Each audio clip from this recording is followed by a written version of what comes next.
थोड़ी देर में सीसीएस की अहम बैठक पीएम नरेंद्र मोदी इस बैठक की अध्यक्षता करेंगे। गृह मंत्री अमित शाह पीएम को पूरी जांच रिपोर्ट सौंपेंगे।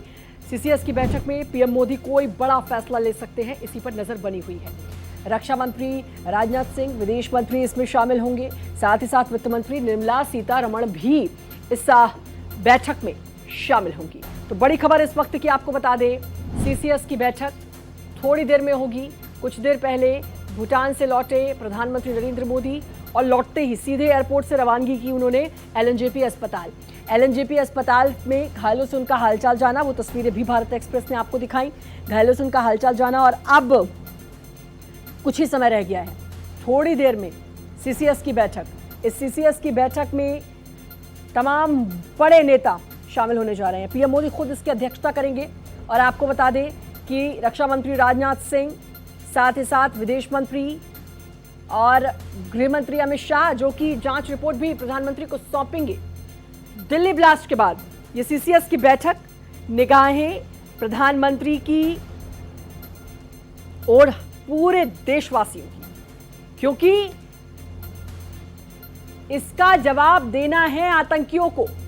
अब प्रधानमंत्री इस बात को कह चुके हैं कि मुंहतोड़ जवाब दिया जाएगा। तो क्या वाकई में ऑपरेशन सिंदूर की तरह एक बार फिर आतंकियों को मुंहतोड़ जवाब भारत देगा? कब देगा, कैसे देगा, जाहिर है इसी को लेकर मीटिंग हो सकता है। बहुत सारी चीजें, बहुत सारी बातें जो सुरक्षा के मद्देनजर खुफिया रहे, सीक्रेट रहे, जो किसका इल्म किसी को ना हो। लेकिन इतना तय है कि हर भारतवासी इतना चाह रहा है कि एक ऐसा जवाब दिया जाए, इसलिए क्योंकि सभी की तरफ से पिछले कई महीनों से हम सुन रहे हैं ऑपरेशन सिंदूर जारी है, ऑपरेशन सिंदूर जारी है। और मेरे वरिष्ठ सहयोगी कृष्ण मोहित शर्मा हमारे साथ जुड़ चुके हैं। सर, सीसीएस की बैठक थोड़ी देर में अब शुरू होने वाली है, पूरे देश की निगाहें इस बैठक में हैं, कुछ बड़ा फैसला ले सकते हैं प्रधानमंत्री? सीसीएस की बैठक में क्या फैसला हुआ, इसको कभी भी सार्वजनिक नहीं किया जाता है। लेकिन आपको बता दूं कि जब ऑपरेशन सिंदूर की शुरुआत की गई थी तो उसमें कहा गया था कि any such terrorist activities that caused life damage in India will be treated as a act of war. ये लिखा हुआ था, मैंने इन्वर्टेड कॉमा में इसलिए बताया। तो इसका मतलब ये है कि आपने ये फिर से दुस्साहस किया है, इसका परिणाम आपको भुगतना पड़ेगा। तो सीसीएस के बैठक में क्या होगा ये तो कह पाना मुश्किल है, लेकिन उसके इमीडिएटली बाद कैबिनेट की बैठक है। कैबिनेट की ब्रीफिंग संभावित है 7 बजे के बाद, कभी भी 8 बजे तक होगा। लेकिन ये स्थान अभी तय नहीं है। ये भी हो सकता है कि फॉरेन सेक्रेटरी दिल्ली आ गए हैं, हो सकता है कि सीसीएस की अगर ब्रीफिंग हो तो फिर वो एमईए ब्रीफिंग करेगा, और अगर कैबिनेट की ब्रीफिंग होगी तो अश्वनी वैष्णव करेंगे। तो ऐसे में ये मान के चलिए कि जो एक्ट ऑफ वॉर है, और जैसे उपेंद्र द्विवेदी ने कहा कि ऑपरेशन सिंदूर पॉज किया गया था, अभी जारी है। तो आप ये मान के चलिए कि जो हमारे लोगों ने कुर्बानी दी है, जिस तरीके से हमारे लोगों को मारा गया है, उसका बदला लिया जाएगा। सर, ऑपरेशन सिंदूर जब हुआ पहलगाम हमले के बाद, उसके बाद मुझे लगता है कि भारत की जो एक्सपेक्टेशंस है, जो तमाम देशवासियों की, क्योंकि अब मुंहतोड़ जवाब देना है इन आतंकियों को। प्रधानमंत्री भूटान से भी इस बात को कह चुके हैं, और जिस तरीके से ऑपरेशन सिंदूर के जरिए आतंकियों को नेस्तनाबूद किया गया था, मुझे लगता है इस बार जो जवाब दिया जाएगा वो ऐसा दिया जाएगा जिससे इन आतंकियों की वाकई में कमर टूट जाएगी। देखिए, अगर हम बात करें तो बहावलपुर में इसमें लश्कर तैयबा और जैसे मोहम्मद के कांटे जो है जुड़े हुए नजर आते हैं, तार ऐसे जुड़े हुए हैं, क्योंकि जिस तरीके के मॉड्यूल का इस्तेमाल किया गया है, आरडीएक्स का और आईईडी का इस्तेमाल किया गया है, तो उससे ऐसा लगता है कि टेररिस्ट एक्टिविटी है। और इसका पहलगांव कनेक्शन तो है और पाकिस्तान का भी कनेक्शन है। तो सरकार के पास अपने खुफिया तंत्र है, उनके पास सारी जानकारी है। मुझे ऐसा लगता है कि जो एक फिर टारगेटेड कहीं पे हमला करके जो एक उनका बेस है उसको फिर से ध्वस्त किया जाएगा। लेकिन एक चीज बताना ये जरूरी है कि इसकी घोषणा आज नहीं हो पाएगी। ये बताया जाएगा कि हम इसकी निंदा करते हैं, हमने ये किया, हमने दुख व्यक्त किया, लेकिन इस पे कोई ना कोई ठोस एक्शन लिया जाएगा। बिल्कुल, आप बिल्कुल सही कह रहे हैं और अपने अनुभव से भी कह रहे हैं, क्योंकि ये जो बैठक होगी इसमें क्या कुछ बात है, जाहिर है सार्वजनिक तौर पर इसको नहीं बताया जाएगा, लेकिन बस देशवासियों को इंतजार इस बात का है कि कुछ ऐसा बदला हो जिससे इन आतंकियों की कमर टूट जाए। मेरे साथ रमेश, हमारे सहयोगी अल्फला यूनिवर्सिटी से जुड़ चुके हैं, और साथ ही साथ तनु भी मेरे साथ मेरी सहयोगी जुड़ चुकी है। रमेश, अल्फला यूनिवर्सिटी, इस अटैक के बाद, इस ब्लास्ट के बाद अचानक से चर्चा में आती है। चर्चा में इसलिए क्योंकि अल-फलाह यूनिवर्सिटी के वो डॉक्टर जो आतंकी हैं, उनको डॉक्टर कहना इस पूरे डॉक्टर्स की का अपमान है, मैं कहूंगी। तो वो अल-फलाह यूनिवर्सिटी है। क्या कुछ अपडेट आपके पास है, आप वहां पर है? देखिए, अल-फलाह यूनिवर्सिटी पे है। मैं कैमरामैन से कहूंगा कि दिखाएं, ये वही अल-फलाह यूनिवर्सिटी है जो आतंकियों की पनाहगाह बना हुआ था, जो दिल्ली में बम विस्फोट हुआ उसके बाद से जो जांच सामने आई उसके तार सब यही अल-फलाह यूनिवर्सिटी से जुड़े हुए हैं। और यही कारण है कि सिर्फ दिल्ली पुलिस ही नहीं, स्पेशल सेल, NIA, हरियाणा के जो ACP हैं इस समय फरीदाबाद के, वो साथ ही साथ जम्मू कश्मीर की पुलिस भी आ चुकी है अल-फलाह यूनिवर्सिटी में। और तीसरे जो आतंकवादी की तलाश चल रही है डॉक्टर निसार की, उसके भी तार इसी अल-फलाह यूनिवर्सिटी से जुड़ते हैं। तो कहीं ना कहीं अब सारा जो जांच है, और अंदर कम से कम 1 दर्जन पुलिस की गाड़ियां हैं और अधिकारी कितने होंगे ये इसका अंदाजा लगाया जा सकता है। वो लगातार सुबह से ही, आप देखिए सुबह 10 बजे से यहाँ जांच प्रक्रिया शुरू हो गई। पहले हरियाणा पुलिस आती है, फिर दिल्ली की स्पेशल सेल आती है, NIA की टीम आती है और सबसे आखिरी में जम्मू कश्मीर पुलिस।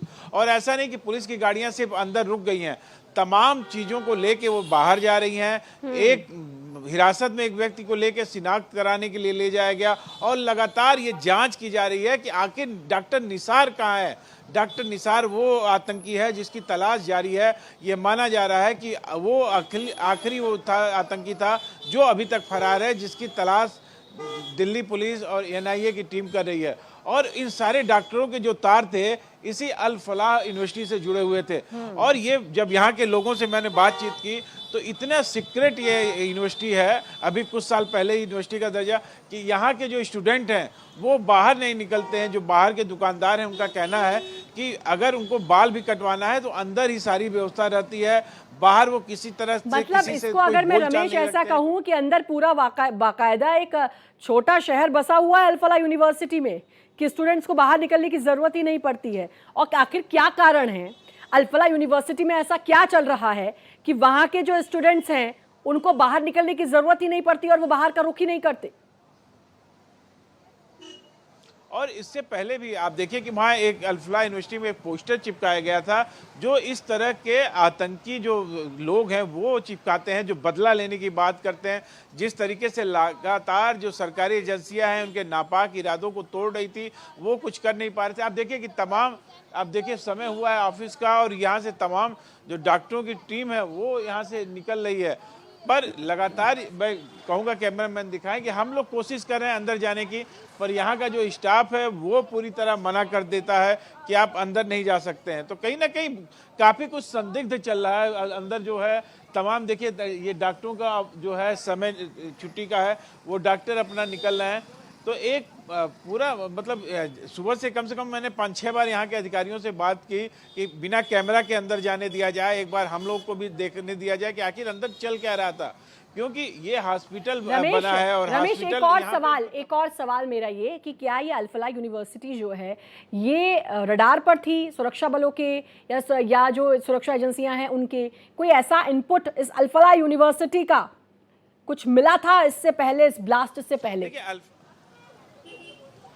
नहीं, इससे पहले कोई जांच नहीं हुई थी। जब ये इनपुट, जैसे फरीदाबाद में जिस तरह विस्फोटक पकड़ा गया, उसके बाद जो डॉक्टर पकड़े गए, जो 2 डॉक्टर पहले पकड़े गए, वो कहीं ना कहीं वो डॉक्टर का जो कनेक्शन था, वो कनेक्शन क्या, वो इसी में डॉक्टर ही थे, इसी यूनिवर्सिटी में ही वो डॉक्टर थे। और जो निसार जो है जिसकी तलाश पुलिस को है, वो भी यहाँ सीनियर रेसिडेंट था। और ये इस तरीके से तमाम यहाँ पे संदिग्ध चीजें हैं जिसकी जांच चल रही है। अगर आप देखिए कि सुबह से कम दर्जनों पुलिस की गाड़ियां अंदर, जो कैंपस है, ग्राउंड है, उसके अंदर दर्जनों गाड़ियां वहां पे हैं जो अपने अपने तरीके से वहां के लोगों से पूछताछ कर रही है। कुछ तो संदिग्ध है, यानी कि अल-फलाह यूनिवर्सिटी में दाल में कुछ तो काला है, ये कहा जा सकता है, इसलिए क्योंकि रमेश वहां से लगातार वहां पर है तैनात और अंदर उनको जाने नहीं दिया जा रहा। और आसपास के लोगों से भी यही पता चला कि अल-फलाह यूनिवर्सिटी के जो भी स्टाफ है वो बाहर नहीं आता, यानी कि बाल तक कटवाने हो तो अंदर इंतजाम है उसका पूरा। तो क्या कुछ चल रहा है, ये एक बड़ा सवाल बना हुआ है। तनु स्क्रीन पर दिखाई दे रही है, तनु हमारे साथ LNJP अस्पताल से जुड़ी हुई है। तनु,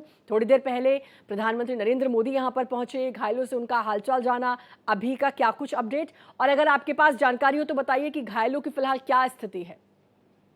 जी हाँ, श्रद्धा, आपको बता दें कि अगर यहाँ पे जैसे ही प्रधानमंत्री नरेंद्र मोदी आने वाले थे, उससे पहले की मैं स्थिति बताऊं, करीब मैं यहाँ पे 1 डेढ़ बजे के आसपास पहुंच चुकी थी।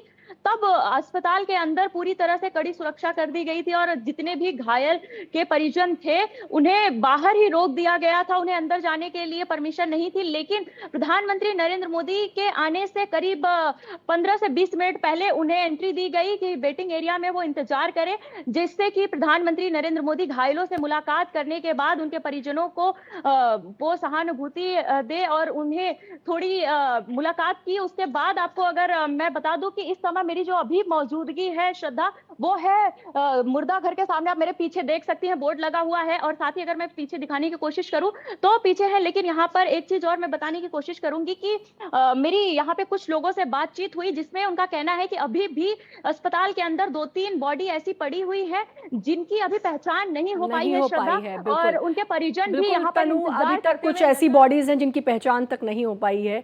मैं एक चीज जानना चाहूंगी तनु, जिन लोगों से, जिन घायलों से प्रधानमंत्री नरेंद्र मोदी ने मुलाकात की, उनके परिजनों से, उनके तीमारदारों से क्या कुछ बात आपकी हो पाई है तनु? नहीं नहीं श्रद्धा, अभी जितने भी परिजन अंदर हैं वो अभी अस्पताल के बाहर नहीं निकल पाए हैं, क्योंकि उनका सुरक्षा जिस तरह से वहां पे इंतजाम किया गया है। हालांकि यहाँ पे सारे गेट बंद कर दिए गए हैं, सिर्फ एक गेट खुला हुआ है, जिससे कि सिर्फ वही लोग जा सकते हैं जिन्हें इलाज कराना हो। और साथ ही आपको ये भी बता दें कि इस गेट से पत्रकारों की भी एंट्री बंद की गई है। साथ में ये सबसे अहम खबर मैं आपको बता रही हूँ कि यहाँ पे हर किसी की एंट्री नहीं हो रही है, सिर्फ वही एंट्री कर रहे हैं जिनकी क्रिटिकल सिचुएशन है यहाँ पर, उन्हें एंट्री की जा रही है इस गेट के जरिए, और बाकी सारे गेट यहाँ पर फिलहाल तो बंद है। बिल्कुल, तो यानी कि बाकी गेट्स बंद हैं, जो परिजन हैं वो अभी किसी से नहीं मिल पाए हैं, आपकी भी बात नहीं हो पाई है। आप लगातार वहाँ पर बने रहिए तनु, हमारे साथ अल-फलाह यूनिवर्सिटी से रमेश लगातार बने हुए हैं। रमेश, बहुत संदिग्ध अब हो चुकी है ये अल-फलाह यूनिवर्सिटी। इस यूनिवर्सिटी में क्या कुछ होता है, क्या पढ़ाया जाता है, कौन सा ऐसा पाठ पढ़ाया जाता है, अब ये वो तमाम सवाल हैं। जैसा कि आपने कहा, आपको अंदर नहीं जाने दिया जा रहा, कुछ जानने की कोशिश की कि आखिर क्यों नहीं जाने दिया जा रहा अंदर? मीडिया को क्यों बैन किया जा रहा है अंदर जाने से, क्यों रोका जा रहा है? मैंने उनके अधिकारियों से बताया कि अगर आप कैमरा ना अलाउ करें तो वैसे ही एक विजिट कर लें, बात कर लें, पर वो किसी भी तरह से तैयार नहीं हुए। ये पूरा कैंपस, मैं कैमरामैन से कहूँगा थोड़ा कैमरा इधर दिखाएं, वो हमारे साथ कैमरामैन हुकुम सिंह जी हैं। ये 75 एकड़ का कैंपस है। इस कैंपस के अंदर ही सारी व्यवस्था है। स्टूडेंट जो भी आते हैं वो बाहर नहीं आते हैं, पर जो कर्मचारी हैं, जो यहाँ पे काम करने वाले लोग हैं, वो आते जाते रहते हैं। इसमें इंजीनियरिंग कॉलेज, मेडिकल कॉलेज सब है। मेडिकल कॉलेज में जो चिकित्सा की सुविधा है वो यहाँ के लोगों के लिए फ्री है, और यही कारण है कि आसपास के लोगों के चिकित्सा की व्यवस्था इसी अस्पताल में होती है। वो आते हैं और अपने बीमारी का इलाज कराते हैं।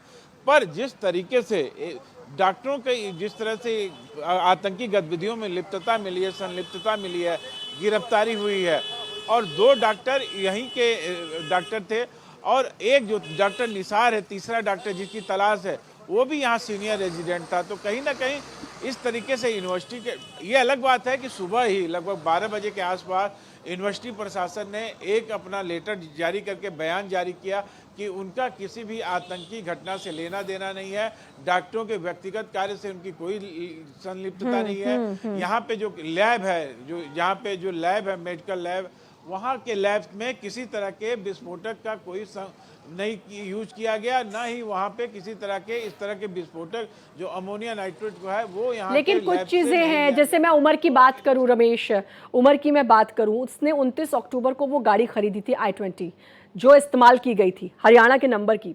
उसने 29 अक्टूबर को उस गाड़ी को खरीदा था, और उसके बाद तकरीबन, यानी कि जिस दिन ये अटैक हुआ है, जिस दिन ये विस्फोट हुआ है, तब तक वो गाड़ी वहीं थी, अल-फलाह यूनिवर्सिटी में ही थी ये गाड़ी। बिल्कुल, i20 वो गाड़ी इसी में 10 दिनों तक थी, और यही कारण है। और तमाम, वो खाली गाड़ी ही नहीं, जो मुख्य जो संलिप्तता है डॉक्टरों की, उनका काम इसी अल-फलाह यूनिवर्सिटी में चल रहा था, और कहीं ना कहीं उसी संदिग्धता के नाते 15 से अधिक टीमें हैं अंदर जो जांच कर रही हैं। उसमें NIA सॉरी, और साथ ही साथ दिल्ली पुलिस की special cell, Haryana police, Jammu Kashmir से जो टीम है। देखिए, ये सारी जो ब्रेकिंग हुई वो जम्मू कश्मीर की जो सुरक्षा एजेंसियां हैं उन्होंने इनपुट दिया, उसके हिसाब से छापेमारी हुई और उसके बाद फरीदाबाद एक केंद्र बन गया जहां पे इस तरह के विस्फोटक मिले, तमाम तरह के हथियार बरामद हुए और अब तक 9 से अधिक आतंकी घटनाओं में संलिप्त लोगों की गिरफ्तारी हो चुकी है।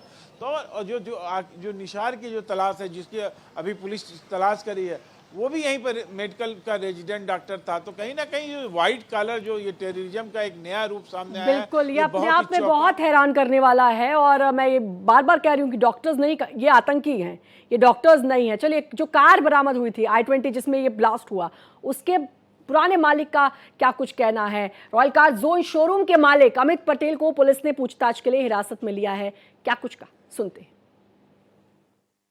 सर, मुझे उसी दिन रात को 8 साढ़े 8 बजे के आसपास दिल्ली के टीम से कॉल आया मेरे सोनू जी के पास, जिन्होंने कार की डील करी थी। तभी मुझे पता चला। फिर वो टीम आई यहाँ पे, अपनी जो हमारे पास डॉक्यूमेंटेशन थे वो सब लेके गए हो और बाकी उन्होंने अपने इन्वेस्टिगेशन स्टार्ट कर रखा है, उनका काम चालू है। सर, 29 तारीख को हमने कार बेची थी, 4 बजे के आसपास हमने कार की डिलीवरी दी थी कार की।